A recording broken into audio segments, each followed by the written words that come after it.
14 février 2025, c'est la Saint-Valentin. Est-ce qu'on va voir notre amoureuse, lui faire des bisous, des câlins et des gâteries? Non les gars. Aujourd'hui, verrouillez la porte de votre chambre à double tour et rejoignez-moi pour coder un jeu en macérant dans notre transpiration.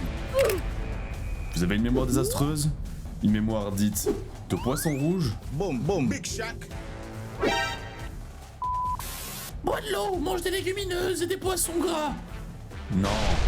Aujourd'hui, je suis pas là pour vous donner ce genre de conseils, car aujourd'hui, vous allez résoudre vos problèmes de mémoire précoce par vous-même, en codant un jeu historique à la dure. Certains diront que c'est une torture, d'autres diront que c'est un simple jouet.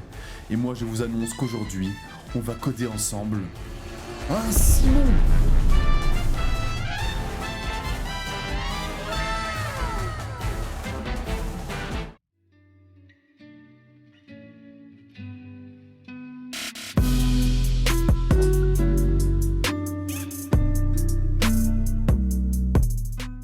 Petit aparté pour vous expliquer les règles du Simon.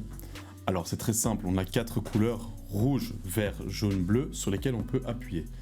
Donc le jeu va nous montrer une suite, il va éclairer une suite de couleurs. Et par la suite, on va devoir répéter cette suite de couleurs. Si on réussit à la répéter dans le bon ordre, le jeu va ajouter une couleur et nous remontrer la suite entière avec la couleur ajoutée. Et ensuite, ça va être à nouveau à notre tour de remplir la bonne suite de couleurs. Et si à un moment on se trompe, eh ben c'est perdu les gars. Voilà pour les règles du Simon, j'espère que c'est clair. Voilà les gars, nous voilà pour un nouveau tutoriel pour faire un Simon cette fois. Incroyable ce jeu qui a bercé notre jeunesse à tous, qui nous a aidés dans nos problèmes de mémoire précoce. Allez c'est parti, donc ici j'ai juste créé un fichier main.py, vous l'appelez comme vous voulez. Et on est parti, donc première chose, on va import Pygame, hop, et random. Random, ça sert à générer des nombres aléatoires. Ensuite, déclaration de variables. Donc premièrement, window, la fenêtre, on va voir deux variables qui reviennent souvent, width et height, qui sont égales à 600,600. Donc c'est un carré, notre fenêtre ce sera un carré. 600 de largeur, 600 de hauteur, tout simplement. Et notre résolution qui reprend les deux variables. Comme ceci. Voilà, on crée notre fenêtre. Pygame.display.setMode résolution. Donc ça, c'est pour créer notre fenêtre Pygame, d'accord? Ok, une fois que c'est fait, on va créer les variables qui vont servir à écrire sur l'écran. Parce qu'il y a un moment, quand on perd au Simon, on veut qu'il y ait un petit message en mode bon gars, t'es naze, t'as aucune mémoire, t'as perdu. Appuie sur espace pour recommencer si tu veux rejouer. Et donc pour ça, on a besoin d'une police de caractère font en anglais. Alors, pygame.font.init pour initialiser le module font. Une variable font name. Ici, on va pas se casser la tête, on va prendre la police par défaut de Pygame en faisant pygame.font.getDefaultFont. Ensuite, on crée notre objet font comme ceci. Font.font. Avec le nom, c'est fontName. Voilà. Et on a besoin de fontName et une taille aussi. On va lui donner 20, tout simplement.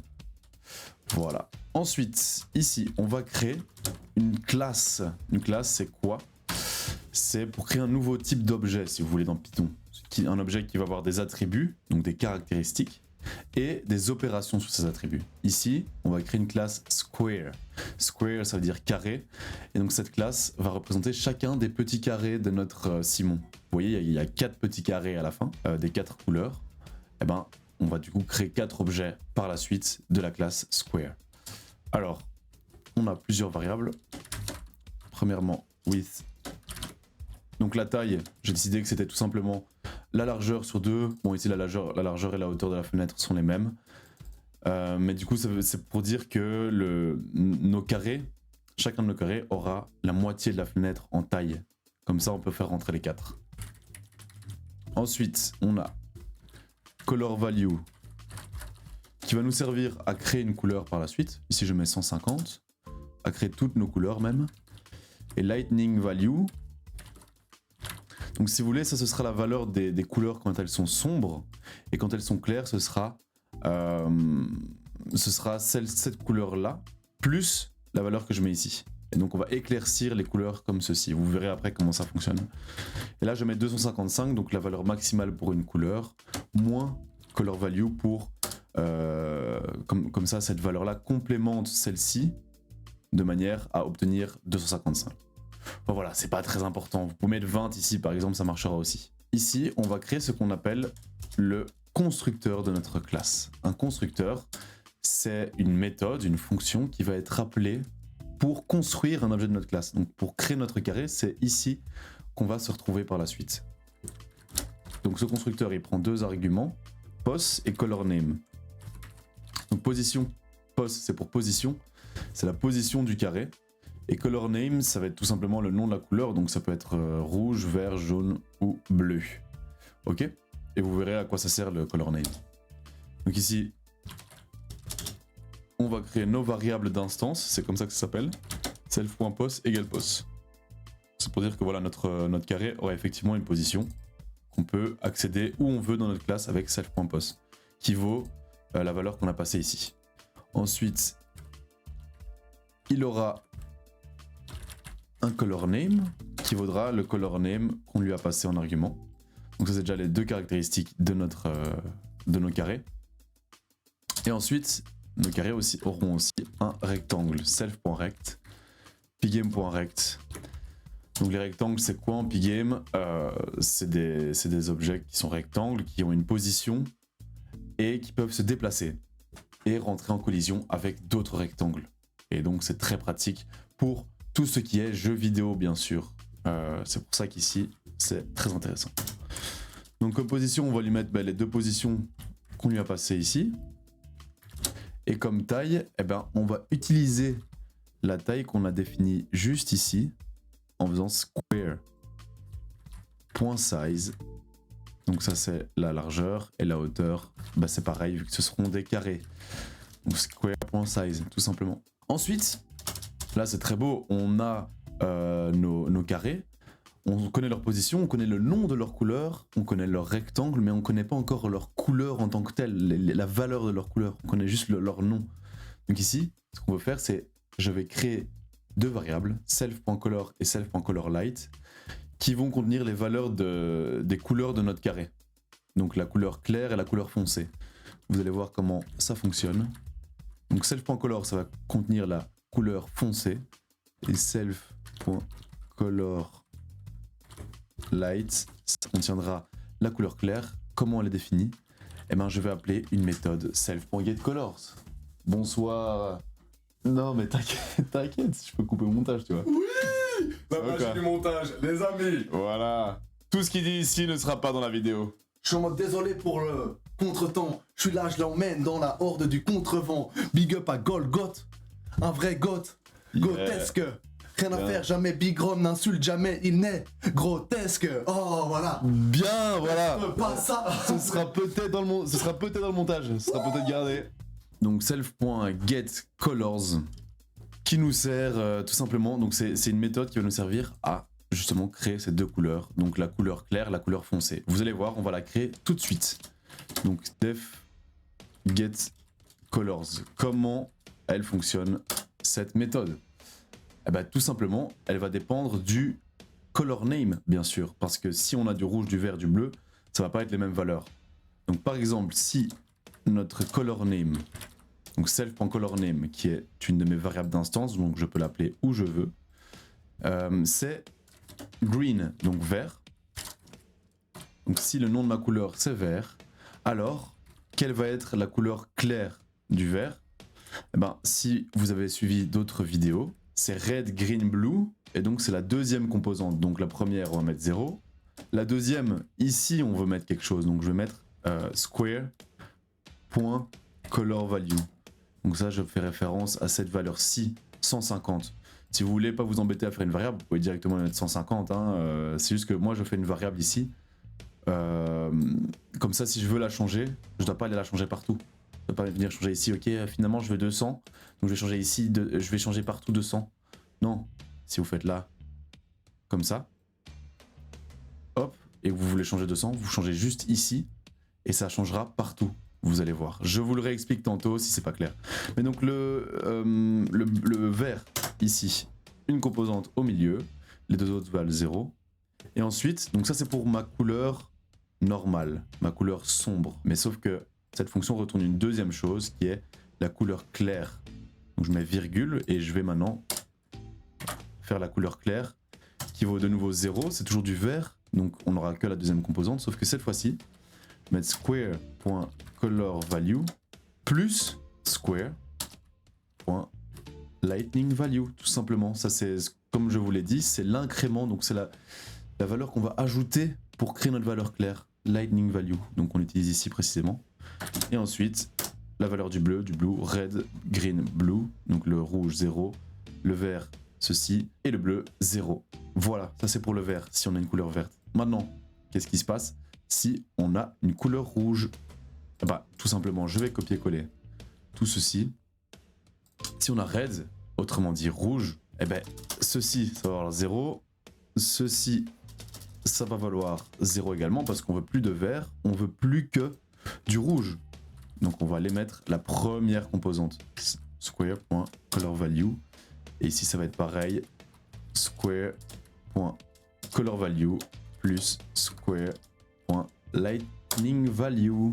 Voilà, la couleur sombre, la couleur claire pour le rouge. Ensuite, on copie-colle encore une fois. Voilà. Et maintenant, on passe au bleu. Le bleu, c'est quoi? Mais tout simplement, on va mettre tout ceci à la dernière composante. Donc ici, pareil pour ça. CTRL X pour couper. Tac, tac, tac. On supprime le 0. Et voilà. Ça, c'est pour le bleu. Et maintenant, il nous faut une quatrième couleur. Et j'ai décidé que ça allait être le jaune comme dans le Simon réel. Donc si on a yellow ici, qu'est-ce que c'est le jaune? C'est un mélange de rouge et de vert. Donc on va mettre 0 ici. Et aux deux premières composantes, donc le rouge et le vert, on va mettre square.colorValue. Et là on va faire pareil ici, sauf qu'on va mettre avec square.colorValue plus square.lightningValue. Donc on met du rouge et du vert pour avoir du jaune. Et ouais, les couleurs primaires les gars. Bravo à tous si vous êtes déjà arrivés jusqu'ici. Maintenant qu'on a fait notre classe, on va passer à la création de nos 4 carrés. Parce qu'ici, on a fait notre belle classe, mais on n'a encore aucun carré qui a été créé. Donc maintenant, le but, c'est d'utiliser ce constructeur avec les bonnes valeurs d'argument ici pour créer nos 4 carrés aux bons endroits avec le bon nom de couleur. Donc le premier, le carré vert, green, square, carré, vert, en anglais. Voilà. Alors, pour appeler le constructeur d'une classe, tout simplement, il faut appeler le nom de la classe et mettre des parenthèses. Si je fais square comme ceci, vous le voyez pas, mais ce que fait Python, c'est qu'il va appeler la fonction init ici, en fait. Et donc init, elle a besoin de quoi? Self. Self, on n'a pas besoin de le donner, parce que ça le fait tout seul comme ça. Et donc, il a juste besoin d'une position et de color name. Alors, voilà, on va lui donner une position et un color name. La position, 0,0. Color name, green, hein, vu que c'est le vert. Et comme ça, quand il va créer le carré, donc position, ça va valoir la position qu'on lui a fournie. Color name, pareil. Le rect, il va le créer en fonction de la position qu'on lui a fournie. Et ensuite, nos deux couleurs, il va appeler la fonction self.getColors. Il va rentrer if self.colorName égale green, ce qui est le cas. Alors, je retourne ces deux valeurs pour self.color et self.colorlight. Vous voyez comment ça s'arrange un petit peu? Et donc, ça va être pareil pour red, blue et yellow. Donc on va tout simplement copier, coller ceci 4 fois parce qu'on aura 4 carrés. Sauf qu'on va changer à chaque fois les valeurs. Ici, on va créer le rouge. Donc tout ça, on peut le remplacer par red. Si vous voulez cette petite technique pour supprimer à plusieurs endroits ou écrire à plusieurs endroits, vous cliquez à un premier endroit, vous maintenez la touche Alt du clavier et vous cliquez à un autre endroit. Et la magie, je peux écrire aux deux endroits. Ça marche que sur PyCharm, peut-être sur d'autres idées, en tout cas sur PyCharm, normalement ça devrait marcher. Alors on a le red, on a le blue et on a le yellow. Voilà. Maintenant, il faut changer les positions parce que là, ils sont tous en position 0-0, ce qui fait qu'ils vont tous se superposer en haut à gauche de la fenêtre. Or, on veut qu'ils soient tous répartis sur la fenêtre. Donc, le rouge, il doit être à droite du vert. Donc, pour ça, son X, c'est tout simplement square.size. Le bleu, il a la même position en X, mais il veut être en bas. Donc ici, c'est ça, la position en Y qu'on va changer. On va mettre square.size. Et le yellow, il est en bas à droite, donc il a ni la même position en X, ni la même position en Y. Ce qui fait que on change ces deux positions, square.size et square.size. Voilà. Là, on a créé nos 4 carrés. Ils sont pas encore dessinés ni rien, mais au moins ils sont créés. On a nos objets avec leurs couleurs respectives, leur position, leur rectangle et leur nom de couleur. Maintenant que c'est fait, on passe à la boucle principale, le plus excitant. Main loop, ça veut dire boucle principale en anglais. Je vais commencer par la variable play. Il va falloir true. Ensuite, on va avoir deux variables booléennes qui vont nous dire si l'utilisateur il clique sur la souris ou est-ce qu'il appuie sur espace, parce que espace, c'est ce qui va nous servir à relancer la partie après. Vous verrez comment ça fonctionne. Donc left click unpressed. Est-ce que l'utilisateur est en train de décliquer la souris? Parce qu'au final, ce qui nous intéresse, c'est quand l'utilisateur a lâché le clic de la souris, pas quand il appuie. Vous voyez? Donc, vous verrez comment ça fonctionne après, hein, mais voilà, ça va avoir false pour l'instant. Et pareil pour space unpressed. Est-ce qu'il a enlevé son doigt de la barre d'espace pour voir est-ce qu'on recommence la partie ou pas? Voilà, c'est false pour l'instant. Ensuite, ce qu'il faut que vous compreniez, c'est que on aura plusieurs modes dans un Simon. Parce que quand on arrive dans le jeu, la première chose qu'on veut qu'on fasse, c'est que le jeu nous montre le niveau qu'on va avoir. Qu'il allume par exemple le rouge, puis le vert, puis le bleu. Pour savoir que, ok, le joueur doit d'abord allumer le rouge, enfin cliquer sur le rouge, puis le vert, puis le bleu pour réussir le niveau. Et ensuite, une fois que c'est fait, le jeu passe au niveau suivant. Et donc il va rajouter une couleur. Par exemple, il va faire rouge, vert, bleu, rouge. Et là, ensuite, on passe dans un autre mode, le mode de jeu, où le joueur va cette fois-ci répéter. Donc rouge, vert, bleu, rouge. Vous voyez ce que je veux dire? Et donc pour ça, on a besoin de deux modes. Le mode où le jeu nous montre les niveaux, donc nous montre la suite de couleurs qu'on doit retenir. Et ensuite, il y a un mode de jeu où cette fois, le joueur va devoir cliquer sur la suite de couleurs qu'il a vue et qu'il a dû retenir. Donc pour implémenter ceci, on va avoir plusieurs variables booléennes. La première, show level mode. Donc littéralement la traduction français, le mode montrer le niveau. On va le mettre à true parce que ce qu'on veut au début, c'est effectivement ce mode là, c'est le mode où le jeu nous montre le niveau. Ensuite, on a play mode. Play mode, c'est le mode où le joueur est en train de jouer, donc en train de cliquer sur les couleurs correspondantes, la suite de couleurs correctes. Ensuite, on a le game over mode. Ça, c'est le mode où le joueur a perdu. Il a cliqué sur une mauvaise couleur. Il s'est trompé et donc il a perdu. Et donc on va afficher un texte qui dit voilà, vous avez perdu, vous êtes nul. Appuyez sur espace pour recommencer. Ici, au-dessus, on va créer une liste qui va tout simplement contenir tous nos carrés. Ça va nous être utile après. Voilà, j'ai fait la liste. Et maintenant, on peut déjà créer le premier niveau. Le premier niveau, c'est quoi? C'est une seule couleur. Donc, tout simplement, ce qu'on doit faire, c'est choisir une couleur au hasard parmi les 4 couleurs. Pour ça, on va utiliser notre module random, qui, je vous le rappelle, génère des nombres aléatoires. On peut générer un choix aléatoire. Et c'est exactement ce qu'on va faire ici. Donc, on va créer une variable current level, qui est le niveau actuel qu'on est en train de faire. Et donc, il y a une seule couleur. Pour choisir une seule couleur, on va faire random.choice. Ça fait quoi? Random.choice, ça prend une liste, donc ici je vais lui donner squares, et ça sélectionne un élément au hasard de cette liste. C'est exactement ce dont on a besoin. On va prendre un carré au hasard, entre le vert, le rouge, le bleu et le jaune, et on va le mettre dans notre niveau. Donc voilà, on a notre premier niveau qui est prêt, avec une des couleurs aléatoires qui va s'allumer. Ok, ça c'est notre premier niveau. Donc maintenant on est parti pour la boucle principale. While play.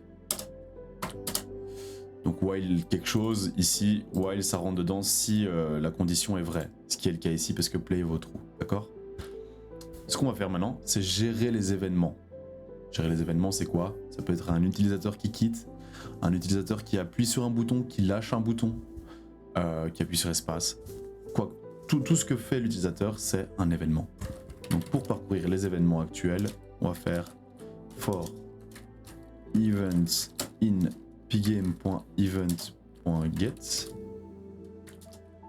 if event.type égale pgame.kit déjà, alors play égale false.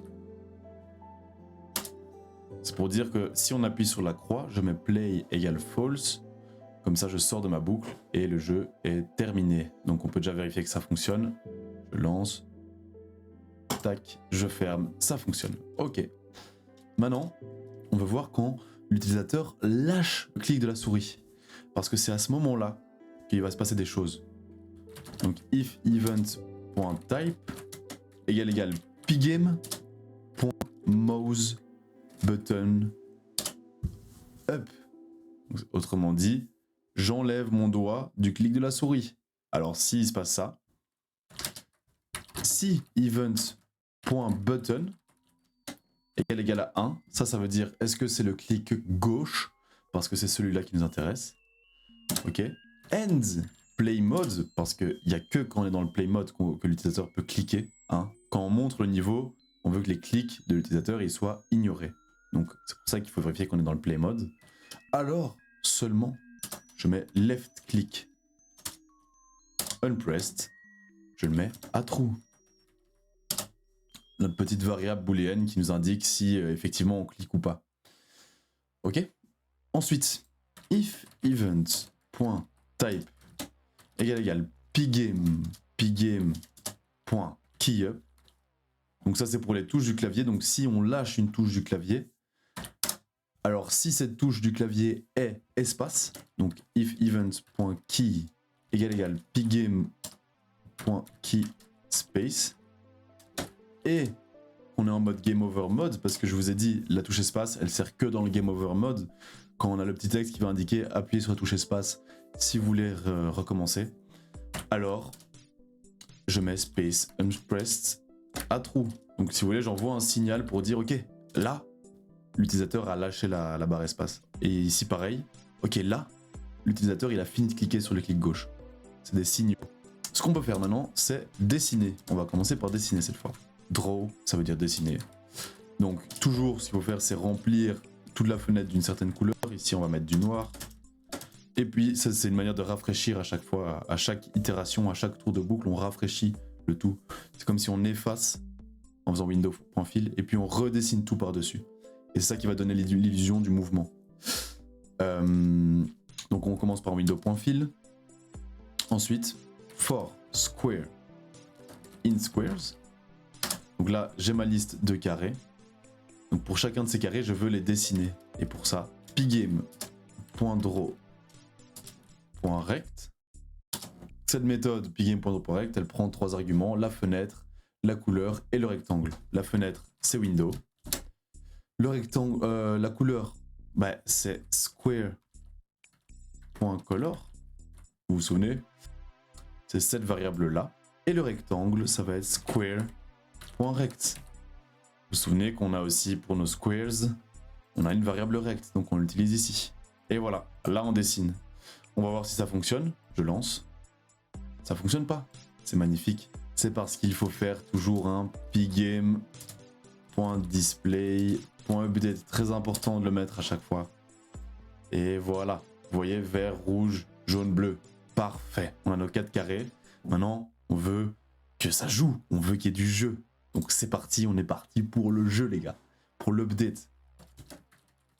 Donc avant de faire l'update, on doit créer 2 nouvelles variables, mesdames et messieurs. On va venir mettre ici. La première, show level counter égale 0.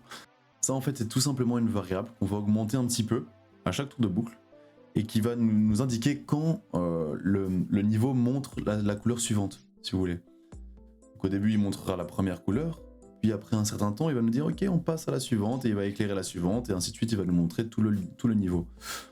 Ensuite, on aura Player Color Index. Ça, vous verrez après comment ça fonctionne. Pour l'update, on a un premier mode, If Show Level Mode. Donc ça, c'est quand on montre le niveau, quand on éclaire les couleurs l'une à la suite de l'autre. D'abord, ce qu'on fait, c'est qu'on va mettre Player Color Index égale 0. Vous comprendrez après à quoi ça sert. Et ensuite, important pour ce mode, Show Level Counter plus égale 0.001.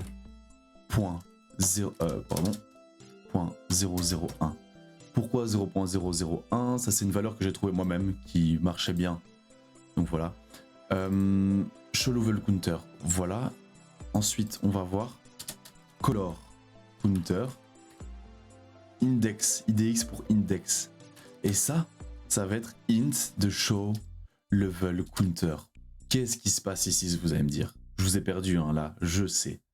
Donc Show Level Counter, souvenez-vous, il vaut 0 de base. D'accord? Et à chaque tour de boucle, on va l'augmenter un petit peu. Donc au début, int, en fait, c'est une méthode qui transforme un nombre à virgule, Show Level Counter, en entier. Donc quand on va aller de 0 jusqu'à 0,99 plus ou moins, Color Counter Index va valoir 0. Et donc ça nous permet de, pendant un certain nombre de tours de boucle, de toujours allumer la première couleur et pas de passer instantanément à la deuxième, puis à la troisième, puis à la quatrième, parce qu'un ordinateur ça va très vite. Les wild play ici ça va extrêmement vite, et donc c'est une manière de ralentir l'éclairage des couleurs. Parce que si ici je faisais juste plus égal 1, comme ça, passer à l'index suivant, ça irait beaucoup trop vite. Donc je fais plus 0,001 et puis je transforme cette valeur en entier. Comme ça, je vais avoir 0 pendant un petit temps, puis 1 pendant un petit temps, puis 2 pendant un petit temps, etc. etc. Ça va être l'index avec lequel je vais aller chercher la couleur à allumer. Vous allez voir. Donc, if color counter index est plus petit que len de current level, donc ça c'est pour vérifier. Donc le niveau ici, pour l'instant, on n'a qu'une seule couleur, mais au fur et à mesure que le joueur va jouer, on va avoir de plus en plus de couleurs. Et donc ça va être une liste avec plusieurs couleurs aléatoires qui vont s'allumer l'une à la suite de l'autre. Et donc si ici je suis plus petit qu'à la taille de cette liste, alors current square, le carré courant, donc celui qu'on veut allumer, c'est égal à current level. Et là, quel est l'indice? C'est le color counter index. Vous voyez, c'est vraiment cet index-là qui gère quelle couleur on va allumer. Mais donc ici, je dois bien vérifier qu'il est plus petit que len de current level, parce que sinon, il pourrait être plus grand. Et donc ici, j'aurais index out of bound, ce qui fait que je serais en dehors, j'aurais un nombre trop grand pour cette liste, et donc j'aurais une erreur. C'est pour ça que je suis obligé de faire ce petit if ici. Vous essayez de l'enlever, vous allez voir, vous aurez une erreur. Qu'est-ce qu'on veut faire avec ce carré? On veut l'allumer, l'éclaircir. Ce qu'on va faire du coup, c'est pgame.draw.rect. De nouveau la méthode pour dessiner des rectangles. Il nous faut une surface, window, une couleur. Ah bah la couleur ça va être quoi? Ça va être current square.color light. Vous voyez, la couleur claire. On ne veut pas lui dessiner sa couleur sombre, comme on l'a fait avec les 4 ici. Ça c'était la couleur sombre. Ici, vu que c'est le carré à éclairer, on le dessine avec sa couleur claire, color light. Et puis, on donne le rect. Le rectangle, voilà. Parfait. Ensuite, on va voir un else. Donc dans le cas où cet index est plus grand ou égal au nombre de couleurs dans mon niveau. Ça veut dire quoi? Ça veut dire qu'on a terminé de montrer notre niveau en fait, tout simplement. Et donc, qu'est-ce qu'on veut faire à ce moment-là? On veut changer de mode. On veut passer au mode play, au mode où le joueur, c'est au tour du joueur de rentrer, de cliquer sur la suite de couleurs qu'il a vues. D'accord? Et donc, pour changer de mode, on va changer toutes les valeurs booléennes. Donc, show level mode, on va le mettre à false, parce qu'on n'est plus dans ce mode-là. On va rentrer dans un autre mode, le mode play. Et justement, le play mode, on va le mettre à quoi, les gars? Et ouais, à true. Monstrueux. Et on veut aussi remettre show level counter à 0. Comme ça, la prochaine fois qu'on revient, on redémarre ceci de 0 et on remonte tout le niveau depuis le départ. D'accord? Alors ça c'est pour le show level mode. Maintenant on passe au play mode. Si play mode vaut true, alors qu'est-ce qui se passe? Déjà, current color square. C'est égal à current level, crochet, player, color index. Player color index c'est quoi? C'est l'index, l'indice qui va nous dire à quel endroit, à quelle couleur du niveau mon joueur est. Donc au début ça vaudra 0 et dès qu'il clique sur une bonne couleur de la suite, ça va faire plus égal 1. Donc à chaque fois qu'il va cliquer, ça va augmenter de 1. Et comme ça nous permet de savoir quelle couleur il doit trouver, quelle couleur suivante il doit trouver. Donc ça c'est la couleur à trouver pour l'instant. Current color square. Donc if left click unpressed. Donc, si le clic gauche est retiré, donc il a fini de cliquer sur le clic gauche, si la couleur courante du carré .rect .collide point avec pgame.mouse.getPos. Ok, un peu compliqué celle-là, je vous l'explique tranquillement. Si l'utilisateur déclique du clic gauche, donc c'est-à-dire qu'il a fini de cliquer sur le clic gauche, ici, on va récupérer la position de la souris à ce moment-là. D'accord? Position X, Y. Et ce qu'on regarde, c'est est-ce que la couleur à trouver maintenant, donc le carré de la couleur à trouver, est en collision avec la position de la souris. Donc est-ce que la position de cette souris est dans ce carré?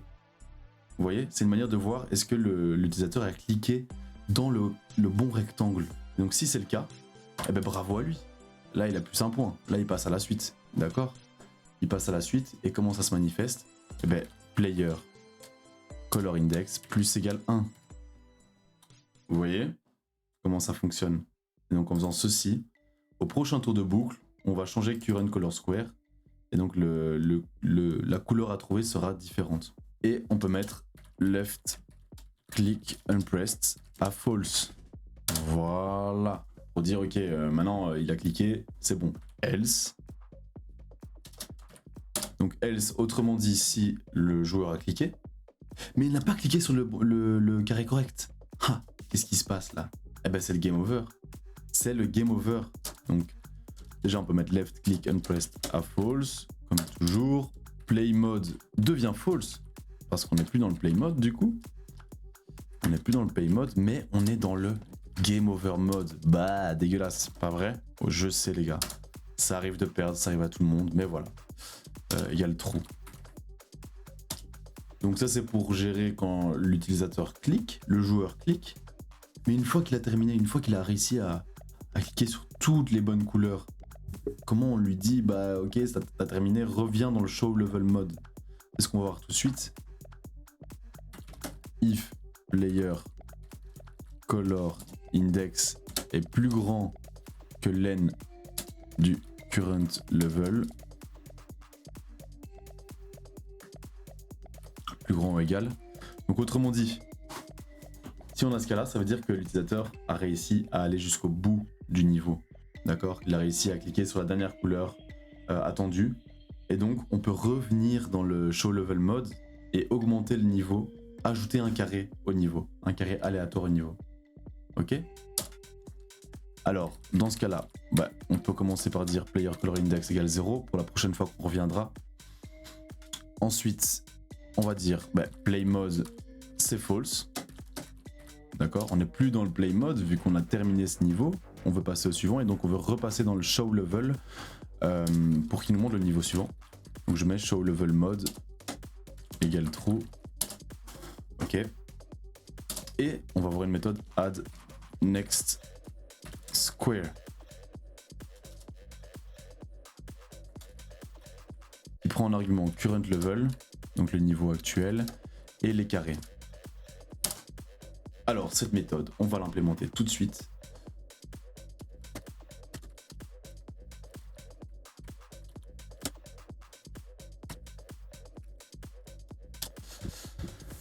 Qu'est-ce que va faire cette méthode? En fait, elle va ajouter à notre niveau ici un carré pris aléatoirement parmi les 4 couleurs, d'accord? Sauf que on veut pas ajouter le même carré que le dernier carré.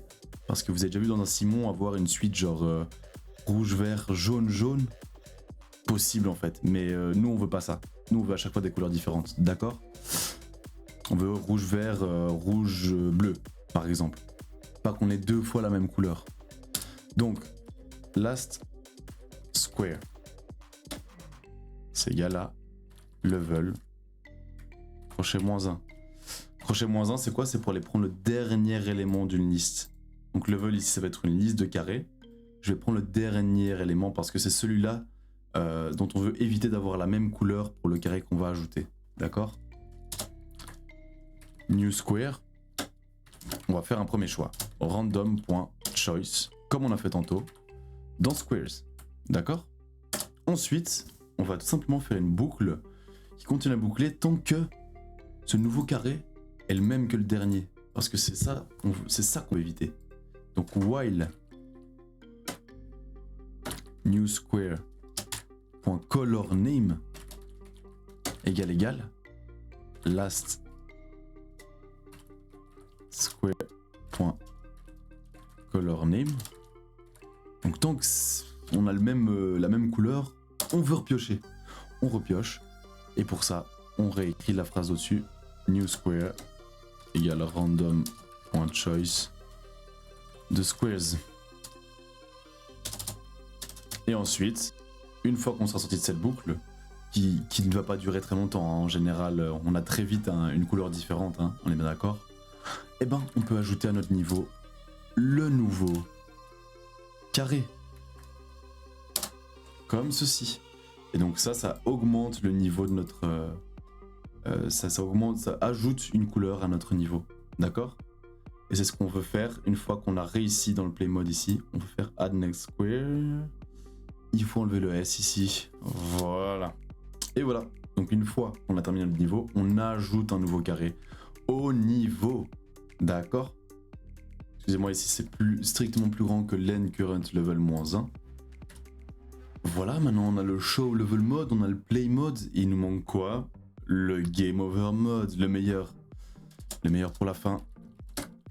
Game over mode. Alors, quand on est dans le game over, bah déjà, on veut un texte. On veut un texte qui nous dit vous avez perdu, espèce de loser. Pour ça, on fait font.render. Font, c'est la police qu'on a créée au-dessus. Et là, on met le texte qu'on veut. Vous avez perdu, loser. Appuyez sur espace pour recommencer. Voilà. Ensuite, on doit mettre ici false. Bon, ça c'est des bonnes pratiques, hein, c'est pas très important. Et ici une couleur, on va mettre du blanc, tout simplement. Donc 255, 255, 255. Voilà. Donc là on a le texte. Maintenant il faut afficher ce texte sur la fenêtre. Pour cela, window.blitz game over text. Voilà. Une position, on va mettre ça en 10,200. Position X, position Y sur l'écran. Et maintenant, si l'utilisateur a enlevé son doigt d'espace, et ben là, on veut recommencer une partie. Donc, game over mode égale false. Space unpressed égale false. Et surtout, show level mode. Donc, on revient au show level mode qui vaut true. Voilà. Et on recrée un premier niveau. Mince. Current level. Maintenant, on doit remettre le current level à un seul élément de nouveau. Et donc, c'est pour ça, random.choice dans squares. Tout simplement, mesdames et messieurs. Le pgame.display.update ici, vous pouvez le prendre, CTRL X et le mettre tout en dessous, ici. Alors, excusez-moi les gars, j'ai mis 2 N à current level, il y a bien sûr un seul N, hein. Voilà. Tac. Donc, jaune, tac. Répète, jaune. Jaune, bleu.